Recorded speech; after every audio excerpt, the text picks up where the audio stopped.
Thank you for having me. This is really a cool forum to get to talk, and I love getting to talk to Victor. It's wonderful. I think I'll probably be like trying to turn things around so I can learn from him, because he's one of the writers on the scene that I respect the most. I feel if I just can jump in before you read when they reached out and said, could I do this? I was just overjoyed because I'd read the book before it came out, and I was just blown away. I'd already been a big fan, and then this I just thought was just truly like a masterpiece of a novel. And so it's a truly an honor of mine to be able to talk with you and pick your brain.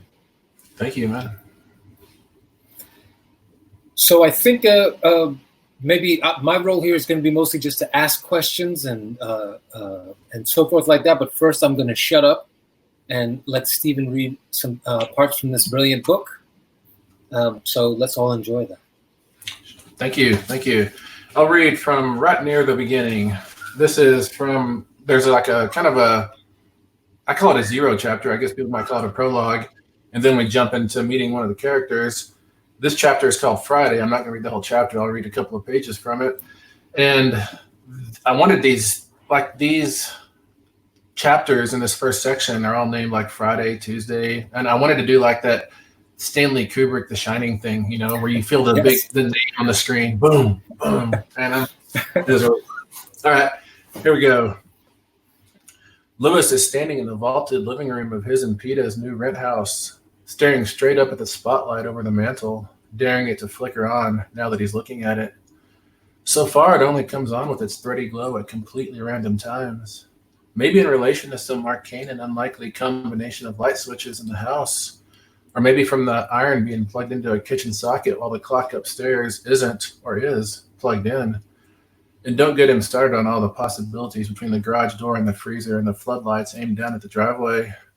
It's a mystery is what it is. But more important, it's a mystery he's going to solve as a surprise for Peta, and in the time it takes her to drive down to the grocery store and back for dinner. Outside, Harley, Louis's Malamutant, is barking steady and pitiful from being tied to the laundry line, but the bark's already getting hoarse. He'll give it up soon enough. Louis knows. Unhooking his collar now would be the dog training him instead of the other way around. Not that Harley's young enough to be trained anymore, but not like Louis is either. Really, Louis imagines, he deserves some big Indian award for having made it to 36 without pulling into the drive-thru for a burger and fries, easing away with diabetes and high blood pressure and leukemia. And he gets the rest of the trophies for having avoided all the car crashes and jail time and alcoholism on his cultural dance card. Or maybe the reward for lucking through all that, meth too, he guesses, is having been married 10 years now to Peta, who doesn't have to put up with motorcycle parts soaking in the sink, with the drips of Wolf brand chili he always leaves between the coffee table and the couch, with the tribal junk he always tries to sneak up under the walls of their next house. Like he's been doing for years, he imagines the headline on the Glacier Reporter back home. Former basketball star can't even hang a graduation blanket in his own home. Never mind that it's not because Peta draws the line at full-size blankets, but more because he used it for padding around a free dishwasher tumped over in the bed of the truck of a free dishwasher he was bringing home a couple of years ago. And the dishwasher tumped over in the bed of the truck on the very last turn, spilled cloddy, rancid gunk directly into Hudson's Bay. Also, never mind that he wasn't exactly a basketball star half a lifetime ago. It's not like anybody but him reads this mental newspaper. And tomorrow's headline, The Indian Who Climbed Too High, full story on 12B. Which is to say, that spotlight in the ceiling is not coming down to him, so he's going to have to go up to it. And that's where it all starts. And for me, that's where the novel starts, but that's where it starts in a different sense too, because, man, probably, 2.5 years ago, my wife and I moved into this house we were renting, and the first thing we noticed was above the mantle, above the fireplace, there was this little spotlight that seemed to be under the control of no switch, but it would come on at the completely most random times. It'd come out in the morning, if 7 o'clock in the morning, it'd be on. It'd come on at spooky times. My wife and I are both terribly spooky, so we were sure it was haunted, and we were thinking about we'd lose our deposit and move out because that's better than being haunted. For sure. But yes, yeah. But we stayed, and it never did anything bad to us, or if it did, it's on a long delay. I don't know. But I did get a novel out of it, so I guess it did something good. Yeah. Yeah, that's a beneficial spirit right there. And are you the glorious bookshelves behind you? Are you in that house now? I'm not. No, we just moved about 5 weeks ago, maybe 6 weeks ago. Okay. Right in the middle of all the shutdown stuff, So we had to do it ourselves with my pickup truck, and we didn't have any movers or anything. It was big fun. But no, this is a different place. Yeah. And did the light, did a strange light that doesn't quite go to a switch follow you to the new house? Because if it did, then something's going on.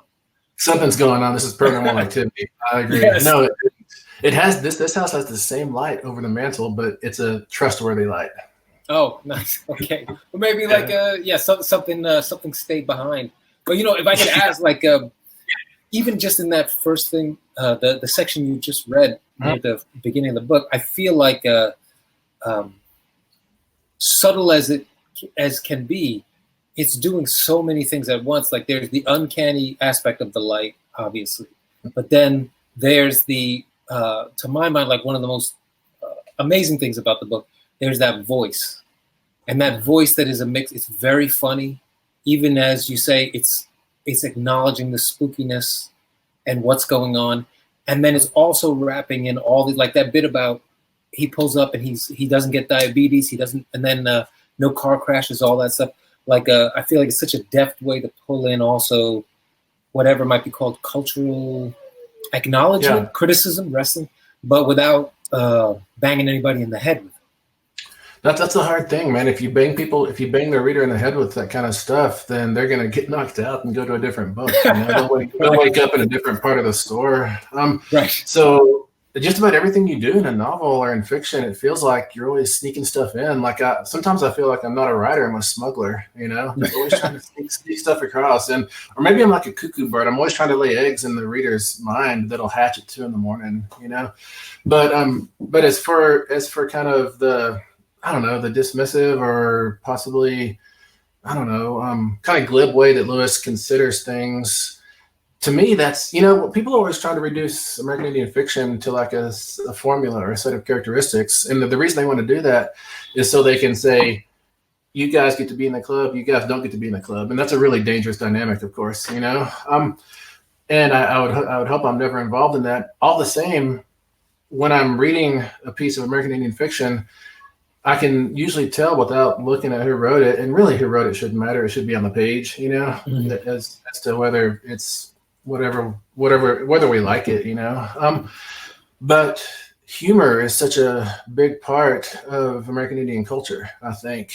Not like, slapstick jokes, but humor, laughs, joking. It's kind of just how we get along. And I mean, it's how a lot of cultures get along. It's not unique to us at all, but right. I found that when people who aren't of the culture kind of try to put that suit on and write from the culture, they don't feel like licensed or liberated to actually tell jokes, and it doesn't feel real anymore. Yes. I completely agree. And like, that was, I think, part of what made it feel so, in a way, familiar to me, for lack of a better term. Like, I'm just thinking about like, maybe in a similar vein, like to speak broadly, Black American humor, and a similar sort of vein of laughing at, like, you don't laugh at the light stuff, you laugh at the worst stuff. But then if anybody else heard it, there would be it'd be the shock and the horror of like, wait, you can't laugh about that. That's not a funny thing. But but if you live with it every day, what are you going to do? You can't cry every day. Exactly. If you don't laugh, you will just cry every day. Yes. Well, so when you were if I could ask, when you were building the book, so that was the opener, and we're with Lewis, but the book is not just about Lewis. There's 4 friends, right? And they each get their turn. And so I wonder, like, this is like maybe a wonky writer question, but did you build it that way? Did it build itself, so to speak? Something in between? It built itself. The way I write, I mean, every novel's different, as you know, of course, but the way I prefer to have a novel happen, from my keyboard is I just like look onto a single line and I'm like, well, that could have a second line, and then it becomes a second line, and then it becomes a chapter, then it becomes a part, then it becomes a novel, you know? Yeah. And so no, I didn't know that Gabe and Cass and Ricky were going to be part of it. And that Ricky part that opens the novel, that was originally probably 65% through the novel. And when we were going through revisions, I moved it to the front, you know? Right. But no, I never, if for me, it's kind of like I have to like put smoke in front of my eyes or trick myself almost. If I know what's going to happen, then there's no discovery for me. And if there's no discovery for me, then there's no discovery for the reader, you know? Right. But everybody does it different. Some writers can outline meticulously and still produce really strong work. I don't at all mean to say there's only one way to do it. That's just the way it works for me, you know? Right. Well, so let me ask this, like as a follow-up to that. How then, like in the revision process, how do you hold on to the, like, do you hold on to the sense of surprise, or is that no longer the point at that point? It is the point for me anyways. Yeah, I try to maintain some of that sense. And, I've had novels that I've revised to death. I've revised that sense of discovery right out of them, you know, and those are novels that are still on my hard drive and will probably never be seen. Is that right? So, yeah, I've got, I was talking to Melanie before this about how many, I was asking how many books I've got, and I'm like, how many have I published or how many have I written? You know, I bet I've written close to 40 books, but I've got a lot less than that published, you know? But the way I like to rewrite, I don't like to actually go back to a work and fix it. I like to just do better next time, to take the lessons I learned from this failure and then do better next time, you know? So does that mean, like, I mean, obviously I know there's revision and editing and all that stuff, but on some level, is it almost like you might do a pass, but like you're saying, but the next book is essentially the next version of the book. Yeah, that's how I like to do it. Yeah. And well, I know you had a couple of sections you were thinking of reading, so I don't want to. Sure. I have tons of questions, but man, I'll jump into another. This is The Only Good Indians is about hunting and basketball and maybe trucks, you know. And so I'll read a little basketball piece here. And I should preface this by saying, when I was in high school, I lived for basketball. I mean, it was like 23 hours a day. That's all I did. I would try to go inside to eat, and I would eat and I would throw up because my body was going so fast from basketball. I was just playing basketball all the time. And coach would always pull me aside and he'd say, Steven, you've got to do good in class. You've got to have plans for your life because you can't eat basketballs when you grow up.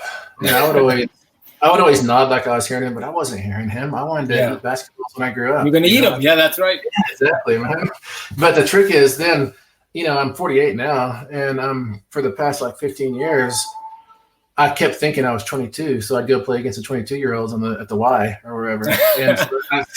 And so I kept on, ended up on the surgery table, and my knees and ankles have had so many surgeries and stuff, and I finally decided I've got to give up basketball, or because I'm losing time with all these recoveries.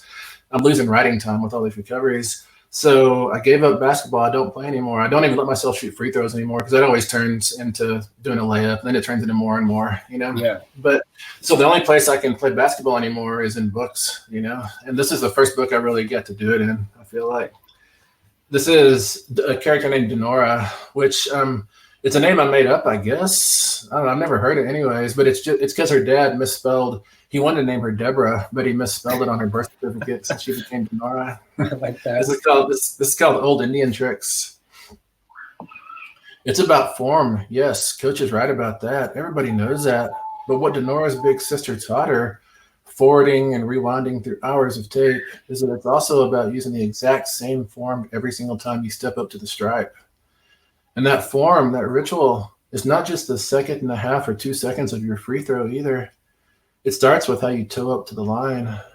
For Denora, it's right foot first, right up to the paint, then backing off about a shoelace width, because the point will get erased if your feet are illegal. If you're a good shooter, that's not the end of anything, as you usually get a do-over in junior high. But if you missed and one of your tall girls hauled the rebound down, has position to slip it back in for an easy 2, then you've screwed things up, haven't you? So out at the pad of concrete at the back of her family's 2 acres at the edge of town, where her new dad's rigged up some floodlights for summer, where she had to measure out and paint the charity stripe herself, Denora shoots and shoots and shoots, never mind that she can see her breath in the cold.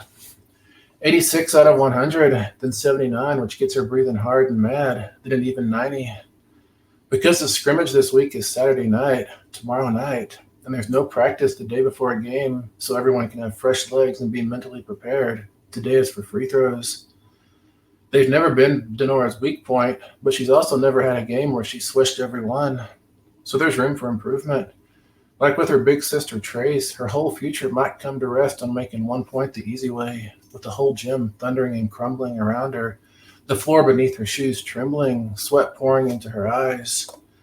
Coach never has them do free throws at the front of practice, but the back, so they'll know what it's like to make themselves have good form when they're exhausted, just want to fling the ball up there or say a prayer after it. But Denora needs fresh legs for tomorrow, so she's compensating by trying to get a cool 500 shots in before dark, or to get 500 either way, whether she gets to slope down to the house for dinner or ends up shooting right through it again. Toe up to the line with the right foot, back off a touch for safety, then work the left up until it's dead even with the right. Spin the ball back with the lines, going from thumb to thumb and dribble twice, fast and hard with the right hand, using the whole shoulder, elbow straightening out each time. Catch it, look up to the rim, bend the knees back straight, ass out, and push up with the front of the thighs, extend with the right arm, left hand just there to keep the rock steady, the calves pushing right at the end, when the middle finger of that right hand is gripping onto the rubber of the valve hole, imparting the perfect spin. Swish, swish, swish. The machine girl is on automatic. She's locked and loaded, doesn't even need to concentrate anymore. Fouling her in the act of shooting is the same as putting a pair of points up on the scoreboard for her team. Bring it, Denora says, lining up again.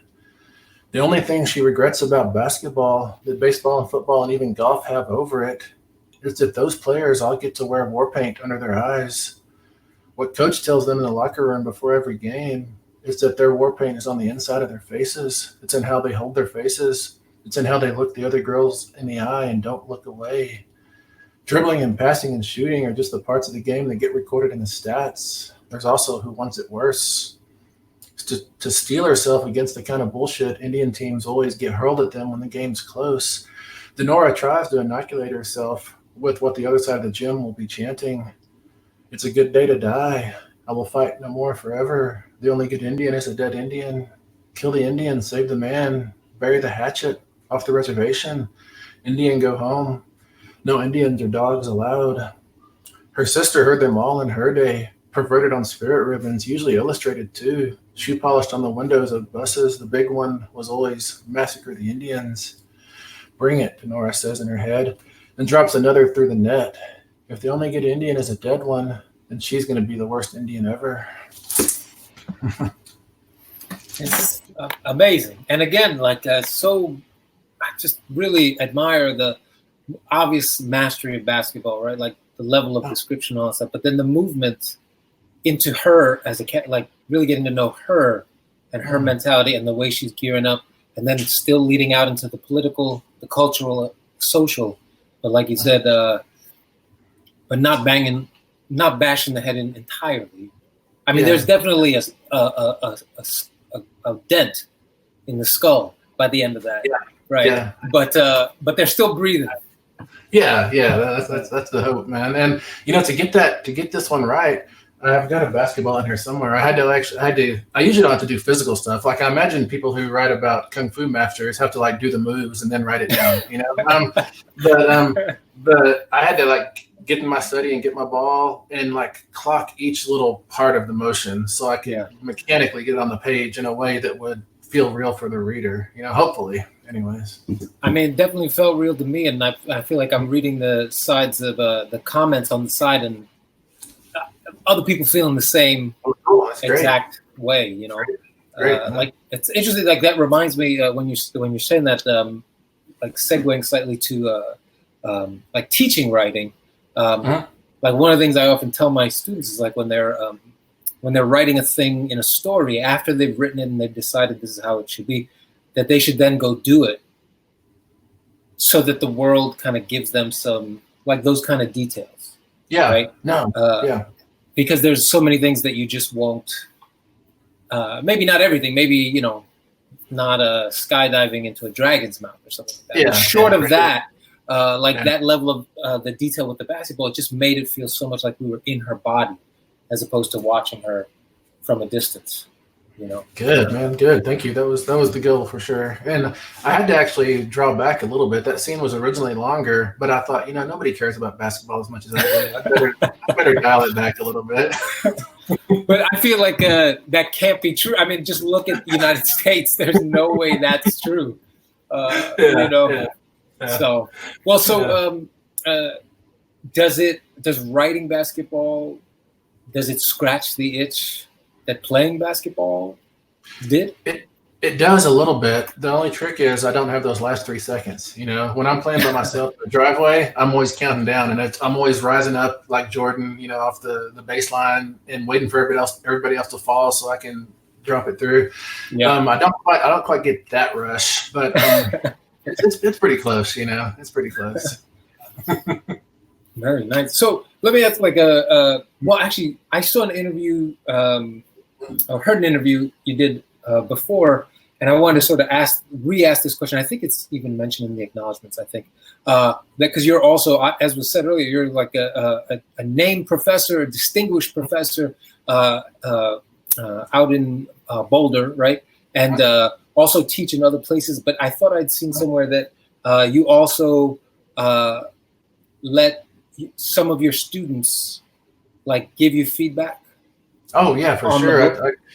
On books if they want to, but on stories definitely. Whenever there's room in the workshop, I always try to wedge one of my stories in, and I always make sure it's a brand new story. Like I'll tell them, hey, we got a hole. Somebody didn't bring, so we got a hole next Thursday. I'll write a story and bring it to y'all next class so we can do it on Thursday. I never want to I think it's unfair to give somebody something that's too polished to workshop. That's just kind of like saying I want to win the workshop, and you bring stuff to workshop because you want help with it. I think. Right. And I tell students that this is their chance to get revenge on me. To be terrible. Right. Because I drag them across the coals, man. I mean, I don't try to be cruel, but I do insist that they use direct address commas, that they punctuate their dialogue correctly, just the mechanical stuff. I don't want their stuff to get pushed off an editor's desk because of simple mechanical grammatical errors. I want them to be able to get through that, Yes. But I was so impressed when I saw that you did that, also because it does strike me as a sign of camaraderie and respect to those students, right? To think that I have something to learn from them. For sure, yeah. I mean, I work with really smart students, and I totally respect what they say. And oftentimes in class, we'll be workshopping somebody else's piece. I'll come with my critique, and then somebody else will lay theirs down, and I'll just back off, and I'll say, "No, he's right. I'm wrong." I think I'm only right probably 40% of the time, if that. That's really lucky if that's the case, But no, the students in MFA classes and in undergrad creative writing classes, they're just ridiculously talented. I look back at myself when I was that age, and I look back at the stuff I was writing, and I was so far behind my students, and which tells me they can really go somewhere, and that just thrills me to no end. Victor's frozen a little bit, or he's being really still. Let's see. He might be actually frozen. I'll go on answering that question a bit until he comes back. I think he was asking about, are we all on the same journey, all on the same task in the workshop? And I think that is the key. Hey, I'm still answering that question. You back? Shoot, it was me. Dang. Yeah, it's no problem. My apologies. I was talking as if it was you. I was like, oh no, something happened to Steven. Don't worry, everybody. He'll be back. I'm talking mess. And it was my fault. I apologize. No, I was doing the same thing. So it could have been me. I don't know. But I was saying that, I had a teacher in a linguistics course I took working on my master's, a guy named Hadge Ross. His real name is John Robert Ross, really amazingly talented guy. He had this theory of teaching that it's not about power dynamics. It's not about grades. It's about you, the instructor, are with a select group of people, 10, 20 people, whatever, and y'all are all in a long tunnel. You're in a cave. You're trying to find something, and you're the one holding the light, but you're all working together to get there, And that's how I always try to. That's how I try to foster that in the classroom, while at the same time slapping wrists for commas, Right. Right. It's something, I mean, not quite similar, but I think also that a kind of wisdom that was very helpful for me in a similar way, maybe. My wife is also a writer, and she also teaches writing. And I remember her saying some years back, because she'd started teaching writing a little earlier than me, like full-time. And she was saying at the beginning of her semester, she's going to be the one who talks the most. But she knows she's done a good job, and the class has become like confident and coheres if by the middle of the semester she's the one talking the least. And like nice. At the very end, they're all like they know what to say to each other. They know how to talk to each other. And all she does is kind of come in and just give a little thing here or there, but they're working as a team. That's really nice. I like that. That's kind of my theory of how fiction works too. I think like people always ask, how do you know when to end a story? And they're not asking me specifically, they're asking generally, you know, how does a person know when to end a story? And I see fiction working the same way in that your job as a writer is you throw a big raucous fun party, and then when the party gets going on its own, you slip out the side door, you know, and you let it keep going without you. And I think that's good fiction. That's kind of one of my definitions. Yeah. And does it feel, but and when you slip out, is that the end of the book, or is that just where they stop seeing your hand? Like, I think that's where they stop seeing my hand. I hope that the book lives on in your heads. Right. You know? Right. Yeah. Right. Well, I don't know if how many pieces do you have that you would be up for reading? Or? That's only 2 I've got planned. Let's see. Well, I could read a little bit from the very front of the book. That might be fun. Let's see if I can. Is this at the bar? At the bar, yeah. Let me flip through them. That's a beast. All right, I'm just trying to find where to stop. I didn't mean to put it on the spot. I just didn't know. No, it's good. It's good. This one, it's called Williston, North Dakota. In the early copy you read, Victor, I think it was called Prologue. And then I finally saw it. I'm like, it is a prologue, but there's so many readers out there who skip the prologue because they think it's a preface or an introduction. And so they skip over that story matter. And it's like, you can't watch a Lego movie without watching a little prologue. You got to have the context, you got to have the lens, you know? Right. And so I think naming something a prologue probably doesn't help you. And so I called it Williston, North Dakota, which is the town in which this prologue is set. And that's my way of just nodding thanks to Louise Erdrich, because that's where her novel Love My starts out. Right. Yeah. I actually dedicated one of my early novels to June, the character who walks off into the blizzard out of Williston, North Dakota. I forget which one. I was going to ask you which one, but yeah, I can't remember. I'm terrible. You know, I was on social media a few years ago, and there was an editor who was doing a contest. He said, "Here, you can have this stack of books if you can guess who this first line is by." And I looked at the books, and I was like, "I want those books." And so I jumped into the thread, and I was saying, "It's him, it's her, it's her." And he direct messaged me, and he said, "Dude, you're ruining it. And I was like, "What the heck? Can't I play your game?" And so I jumped back in, and he wrote back, and he said, "Seriously, you got to stop." And I thought, well, I don't want your stupid books anyways. And then I checked in later in the day, and sure enough, it was one of my opening lines. That's great. You know? That's great. But, you know, I don't like after after about 2 or 3 years, books just leave my head that I've written, you know, because I read so many books, and I want those books in my head. I write books to get stuff out of my head, if that makes sense. All right, here I'll jump in and read about a page and a half. Williston, North Dakota. The headline for Richard Bossribs would be Indian man killed in dispute outside bar. That's one way to say it. Ricky had hired on with a drilling crew over in North Dakota. Because he was the only Indian, he was chief. Because he was new and probably temporary, he was always the one getting sent down to guide the chain. Each time he came back with all his fingers, he would flash thumbs up all around the platform to show how he was lucky, how none of this was ever going to touch him. Ricky Bossribs. He'd split from the reservation all at once when his little brother Cheeto had overdosed in someone's living room. The television, Ricky was told, tuned to that camera that just looks down on the IGA parking lot all the time. That was the part Ricky couldn't stop cycling through his head. That's the channel only the serious old of the elders watched. It was just a running reminder how shit the reservation was, how boring, how nothing. And his little brother didn't even watch normal television much, couldn't sit still for it, would have been reading comic books if anything. Instead of shuffling around the wake and standing out at the family plot up behind East Glacier, everybody parked on the logging road behind it so they'd have to come right up to the grave to turn their cars around. Ricky ran away to North Dakota. His plan was Minneapolis. He knew some cats there. But then halfway there, the oil crew had been hiring and said they liked Indians because of their built-in cold resistance. It meant they might not slip off in winter. Ricky, sitting in the orange doghouse trailer for that interview, had nodded, yeah, Blackfeet didn't care about the cold, and no, he wouldn't leave them shorthanded in the middle of a week. What he didn't say was that you don't get cold resistant because your jackets suck. You just stop complaining about it after a while because complaining doesn't make you any warmer. He also didn't say that first paycheck he was gone to Minneapolis. Bye. The foreman interviewing him had been thick and windburned and sort of blonde with a beard like a Brillo pad.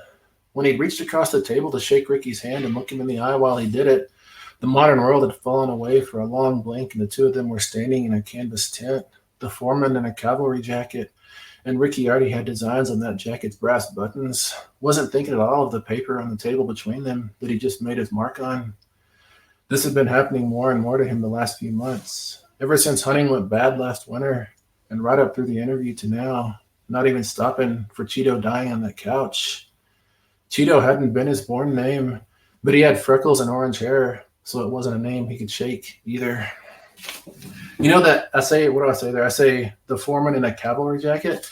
Mm-hmm. I'm so terrified. This is one of my most distinct fears as a writer, that I'm going to mistake cavalry for Calvary. Those are the same letters. And so that's the thing I'm so terrified about in this book, that I've screwed that up somewhere. I mean, there was layers of proofreaders and copy editors. I hope they kept me straight. You know? I was going to say the beauty of a good copy editor is they will ask.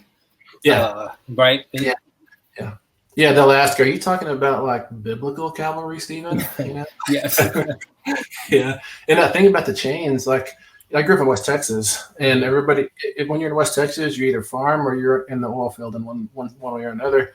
And my friends and I, we all knew we were going probably in the oil field because none of us had land. You have to have land to be a farmer, you know. And all of my friends' uncles would always be coming over, you know, being around the house and stuff. And they'd always be missing fingers and thumbs from the chains, you know, because you're guiding the chain down and it just grabs your thumb and boom, no finger, no thumb anymore. And we'd always hear stories about people who had their big toes sewed on in place of their thumbs. And we'd always wonder, would that really work? You know, I'm still not sure. It might work. Yeah. But by now they might have what do you call it, like a robotic Luke Skywalker. That's right. That's right. Wow. So I want to ask, like, kind of it's a genre question, but it's like two different genre questions. So the first one is probably the more commonplace. Well, I'll start with the second one first, which is that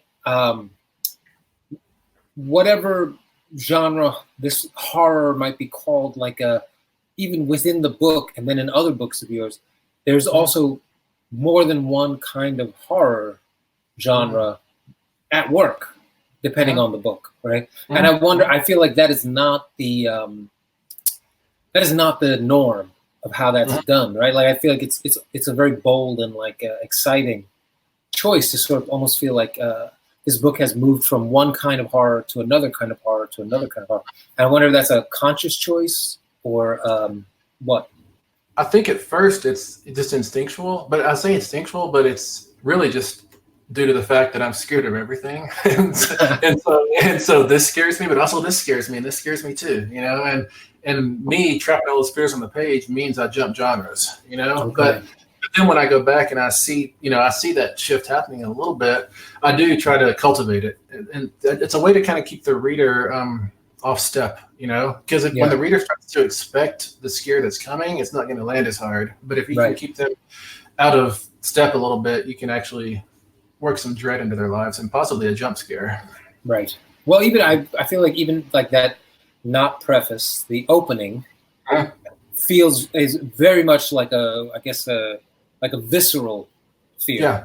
But then the second part, it takes a while. It takes its time. Like that light for a little while is the scariest thing you have. And then the shape, I don't want to say anymore, but what comes from that. But it's a very different, it's like a, you know, like an immediate horror and a patient horror, a gory horror and a creeping horror. Yeah, you're right. And I think that's important to do in all horror, really. If you just hit somebody with endless cats in the closet, then the reader's going to get pretty tired, of course. Sure, you know, for sure. So you've got to just go around a lot of corners and take a lot of long gradual turns, but then do some really sharp turns too as well. You know, but talking about genres, this novel, the way I read this novel, which, and I hopefully I never say anything prescriptive. I just consider myself, in relation to my own novels, like the one reader who has anecdotal like stories about its creation. You know, I don't necessarily know how it works or anything, but I read the first part as a haunted house piece, the second section is a slasher, and the third is a monster. You know, and I've done that once before. I did that in the novel 14 years ago, Demon Theory. That was also built in 3 genres like that, and for some reason that's really attractive to me. I'm not sure why.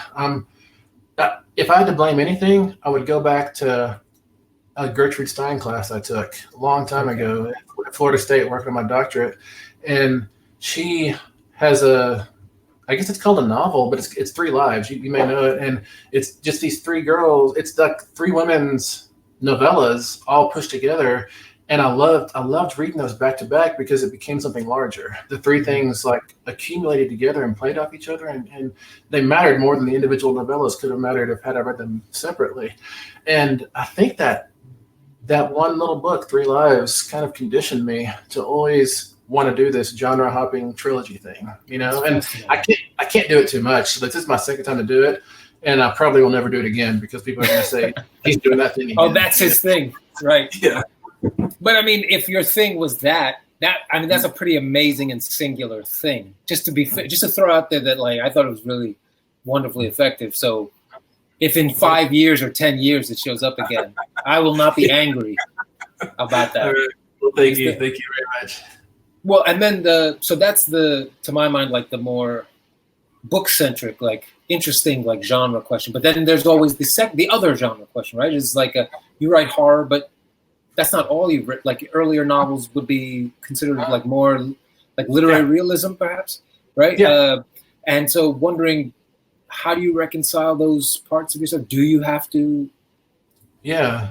Like I think it probably would be categorized literary, my early stuff, but it's the kind of literary that has like giant pot plants and kaiju coyotes and car chases and the sword fight at a rest stop, all kinds of ridiculous stuff like that. But you know what happened to me was I published my first novel, The Fast Red Road, and I did book events for it, and I kept getting questions that asked me about like the tragedy and the history of American Indian culture and everything. And I was like, wait, slow down. We're talking about a book here. I'm not the spokesman for my whole people. And also I don't know everything. And I just feel it's kind of, I don't know, it's dismissive to use a book solely as a lens onto an issue. You know, I think books should be engaged as art. And so I did 2 or 3 more books, and then I kept getting those questions at book events, and so I just said, screw this. I'm going to write about zombies and werewolves and slashers and vampires, and let's see y'all ask me the same questions then. And so starting about 2005, 2006, I started doing only horror, which is where I grew up reading horror. Horror's always been where my heart is. You know, I just kind of got sidetracked in my 20s by John Barth and Thomas Pynchon and Gerald Bisney, you know, which isn't bad, I don't think. but and then, so I went along for a while, and I was kind of like 2 writers. Like on one side, I was doing the genre stuff I love. On the other side, I was doing kind of weird literary stuff, you know, like small press literary stuff.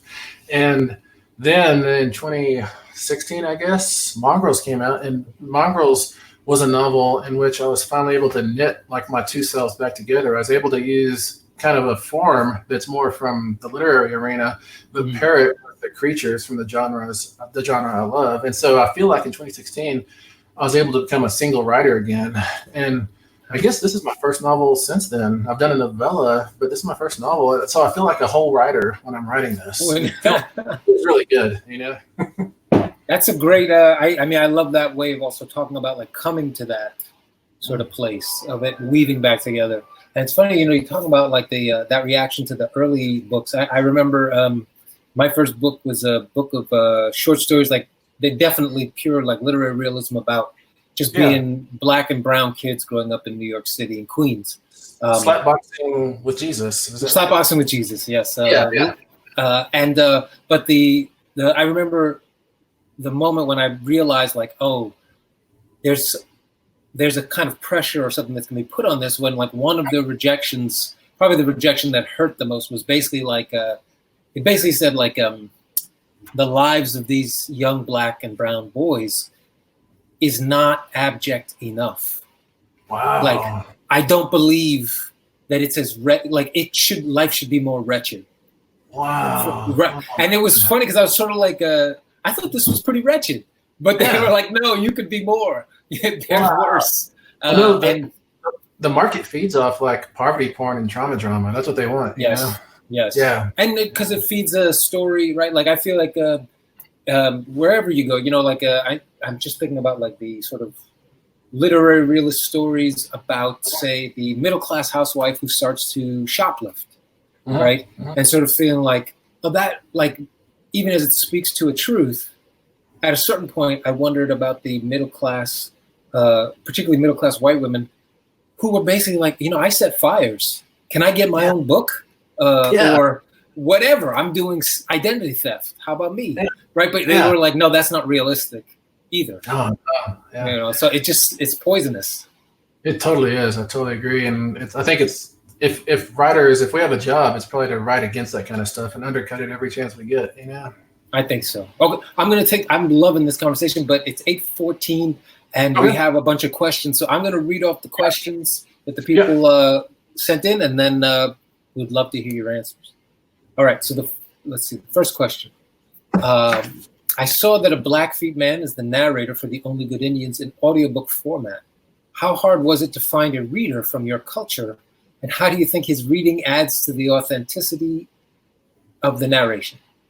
Yeah, the reader, Sean Taylor Corbett, is Blackfeet, and this is my first time I've had one of my books read by Blackfeet, which is really special to me, really cool. And Sean and I talked a lot before he did his recording about who would have what accent and how people would talk when they're talking to this person versus when they talk to that person, because you switch codes between people.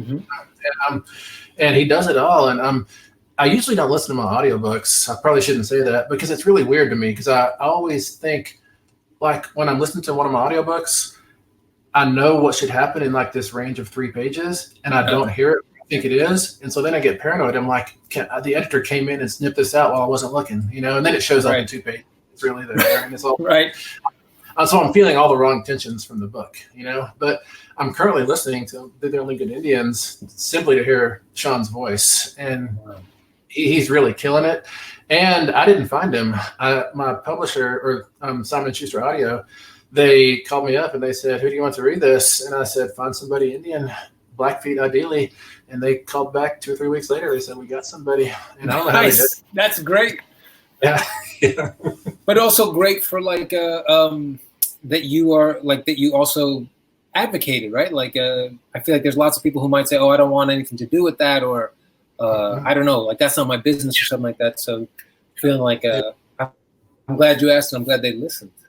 Oh man, I'm so fortunate to be with a publisher who does listen, I think, you know. Yeah. Okay. Let me how close did you feel you had to stick to any cultural traditions, myths that you incorporated into your novel? Did you feel a debt to maintain a strict fidelity? I did feel that I had to get the language right. And I don't speak Blackfeet. I can do little phrases and words and stuff, but I can't. If somebody's speaking Blackfeet to me, I'm not going to catch hardly anything that they say. But I have some friends who speak it really well. And so I was always writing and texting them and saying, make sure I'm doing this right. Make sure I'm doing this right too. Because I had to get that right. But as for any ritual or ceremonial aspects, I was, as far as let's say if there is an Elkhead woman in here, then she's totally made up by me. You know, she's basic. What I wanted to do is I thought, what if Jason Voorhees came to the reservation? You know, what would happen? And I know I can't use Jason because the mask is copyrighted, you know, or trademarked or registered. So I had to do a different kind of mask, you know, and I didn't go back to the old. I didn't go back to the old stories or anything. And I mean, there is always a lot of American Indian writers get called out for supposedly divulging this or that aspect of a ceremony or a song or something. And maybe I'm lucky because I don't know any of the secret stuff, so I can't say anything. So as a result, right. That's great. All right. Could only read the works of 5 authors, not 5 books, mind you, but 5 authors. Which authors would you choose and why? Ooh, that's a really good question. I'm going to say Octavia Butler first because she blows my mind everything I read by her. And she's written a lot too, so that would keep me busy for a while. I'm going to say Philip K. Dick as well. He has a lot of books, but his books have like a sincerity to them that I find missing in a whole lot of stuff. I feel like Philip K. Dick is always trying to save his own life on the page. I feel like he's written himself into like a ontological corner, and he's always trying to scribble his way out. And I really appreciate that. Oh, and also like this, I should say, Octavia Butler came to my classroom once back in like 02 or 03. And is that right? And we all read Bloodchild. We were all ready to ask her questions. And she sat down in front of the class, and somehow she asked me a question, and I answered with Philip K. Dick. And for the rest of that 50-minute class, her and I argued about whether Philip K. Dick was a science fiction writer or a fantasy writer. And it was terrible. We never got to talk about Bloodchild. But I'm sure you engaged her. Yeah. Oh, yeah. So did she say yes or she said no? She said he's a fantasy writer because his technology is not an extension of any existing technology. She said when he needs time travel, somebody opens a clay pot and some green mist comes up and they go back. And she's right. She's right, of course. Yeah. She's a technical player. I should have just said, "You're right. Let's talk about Bloodchild." But let's see. And yeah. No, sorry. I just love that story. Just to imagine the two of you in a room like butting heads, and everybody else just being like, "What are you doing?" And then on some level, I could imagine her being like, "That was a good fight. Like that was a good argument." Oh, hopefully she thought that. She might have just thought I was ridiculous. I don't know, man. And let's say third. How about Louise Erdrich? I'll go with Louise Erdrich. She got a lot of books too, and I love reading. I love how Louise Erdrich tumbles through a sentence, and the way that she finds the emotional core at the center of a scene, if that makes sense. And Stephen King, he would be he'd be one of my 5. He's got the most books, not of anybody, but he's got the most books of the people I've mentioned anyways. And I just, I remember the first novel of his I read, Tommy Knockers. I was 17, I guess. I stayed up all night reading it. I was terrified. And after that, I just kept up. I still read. I just read If It Bleeds. I love all his stuff. He does that important thing that so much horror neglects to do, which is he makes the reader really care about the character before he does terrible things to that character, For sure. Because it's easy to push like cardboard cutouts into a meat grinder and you can describe it viscerally and everything, but who cares? It's a cardboard cutout. But Stephen King makes his characters really real, and I like that a lot. Let's see, fifth. Thinking. How about Vonnegut. I'm gonna say Vonnegut. Oh, nice. Victor went away. Are you there? You're kind of like a Minecraft version of yourself now. But yeah, I'm gonna say Vonnegut, and I say that because I was so sad when I was so happy when I was 21 when I first discovered Vonnegut, Slaughterhouse-Five, which I should have read in high school. I didn't really go to high school, so I skipped all the stuff that I should have learned, and I had to learn it in college. But I read Slaughterhouse-Five, and I was like, that's the most amazing thing. And over the next 6 weeks, I read every one of his other books. And at the end of that 6 weeks, I was like, oh, crap, I don't have any more Vonnegut to read, and that's where I've been for the rest of my life. For the rest of your life. And when I discovered Nabokov with, I guess, Lolita was probably the first thing I read, like everybody. And then I fell into Penin and Pale Fire and all this amazing stuff. I realized I got to hit the brakes because I don't want to burn through all of Nabokov and not have any Nabokov left, And so I'm still doing slow. Yeah, I'm trying to pace it, man. Yeah.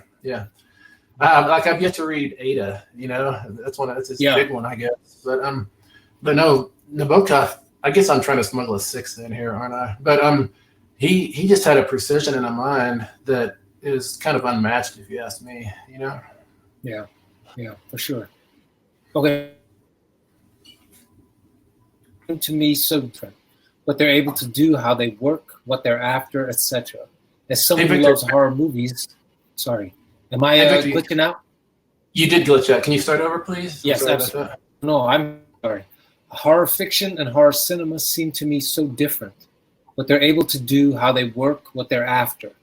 As someone who loves horror movies and is not afraid to use some of the same tropes, how do you go about trying to set up a scare or disturb the reader, or, as you say, lay those cuckoo's eggs in the reader's mind to wake at 2 a.m.? Yeah, for sure. That's a wonderful question. And mechanically, how to produce a scare on the page. Like, to me, the three mediums I work in anyways, or that I feel like I can fake my way through are, fiction and comic books and film. And in film, the reader, the audience is not controlling the pace. And so therefore in film, you can stage jump scares. Whereas if I'm reading a book and I'm on page 136 and I can sense like that I'm on a dread incline and it's going to hit on page 139, I can put the book down and go do something and come back and I'm kind of reset so that intended scare doesn't hit me as hard. In comic books and in fiction, the reader controls the pace, and thus your main tool then is dread, not the jump scare. Very few people that I talk to have ever actually been reading and been so shocked that they like drop the book, or they fall out of their chair or anything. Right. I would love to do that to somebody. Hiding around the corner in masks is what I live for. But in fiction, it's really tricky to do. Comic books are kind of a hybrid because in comic books, the reader does control the pace, but the comic book creators control the page turns, So as you know, Victor, you can hide something on the back side of a page such that when they turn it, they're surprised. Yes. In fact, that's one of the glorious tricks of comics in particular is that pacing it out so it's that turn. Yeah. Did I glitch up again? A little bit, but you're still there. Dang, sounds good. We've talked about this a little bit. What's your writing process like? Are you an outliner? How long did the first draft take to complete? The Only Good Indians was a beautifully horrific read. Your prose is gorgeous. Well, thank you, whoever said that. But The Only Good Indians, I'm gonna guess it took me either 4 or 6 weeks. Most novels take me 4 or 6 weeks to write, and I found that if I live with them longer than that, then I start to ruin them, And this isn't to say I don't come back and revise the heck out of it, but I usually revise the heck out of it with the help of an agent or an editor or friends, But if I live with it myself too long, then I second guess every move. I try to oil up every turn, and I put these ornamental mechanical incrustations on every plot turn such that I feel like I'm disguising it, but really I'm just complicating it. So I try to get it done as fast as I can. I'm a firm believer that you write the first draft with your heart and then you revise with your brain, And so the big part of my process is turning my brain off when I write, and I do that with music that I know intimately. I just turn it up real loud in my head or in my speakers or wherever. And that occupies the part of my mind that would be looking over my shoulder as I write. And then I can just do what I want. And I feel kind of free, if that makes sense. But I don't outline. I've tried outlining. I always want to grow up and be an outliner, but I don't seem to have that in me. I like to, I can bring it back to basketball actually. And in 10th grade, I was on the basketball team. This is before, I got kicked out and all this fun. And somebody came into the gym and they said, Steven, you got to go home. And so I jumped in my truck and I ran home. And I had a steer back then. I had 2 steers. But one of my steers had gotten out and was just running wild through everywhere. And I was able to sneak up by a fence close enough to it that I dove out and grabbed onto its tail. And I rode that steer's tail for probably 15 minutes until it dragged down and got too tired to run me anymore. And I was all beat up and everything. But that's how I like to write too. I feel like that's great. Like an idea runs past me and I just run and grab on the tail and I just hold on for as long as I can until it comes to a stop, That is an amazing illustration of an idea. That is amazing. All right. How on earth do you maintain your rate of work? 40 books, hundreds of short stories. As somebody who can churn out 500 words an hour at best, I'm terrified of the quality and quantity of your work? Man, hopefully, thank you, whoever said that. Hopefully you can get terrified of the story too. That's my real plan, is to terrify you with the story, of course. But with me, I just if I don't write, then at the end of the day, like at 8:00 at night, I'll be sitting at the kitchen table and my fingers will just be going like this on the table. And my wife will say, "You didn't write today, did you?" And I'll say, "No." And she'll say, "Get in the study, do some work." You know? Because I'm just a real jittery person. And I feel like, I wish I had like a noble reason for writing, but sometimes it just feels like it's a way to keep my fingers busy, you know? But at the same time, if I have to answer in a real way why I write, it's because for 25 pages at a time or for 300 pages at a time, I can make the world make sense. The world I live in doesn't make sense at all. You know, things happen, things aren't punished.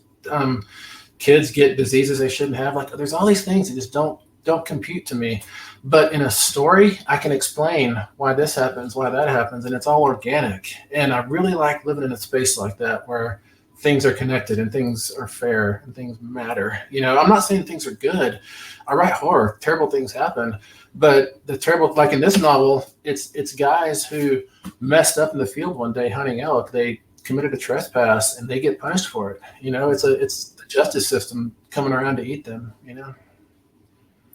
I feel like if there's room for, there's many more questions, but I'd love to ask if there's room for one more in the line. How different is the process for you to work on a graphic novel than a non-illustrated novel? How much influence does your illustrator have?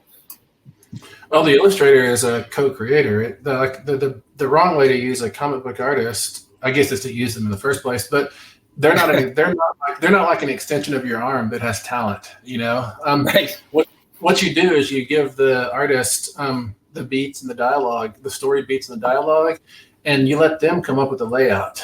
And they think visually. I don't think visually. When like I'm working on a script or something like a TV or a movie script or something with someone, oftentimes people will send me images that they think are associated with the movie. I never look at them because they don't matter to me. I don't think visually. I think in words. I think in words anyways. But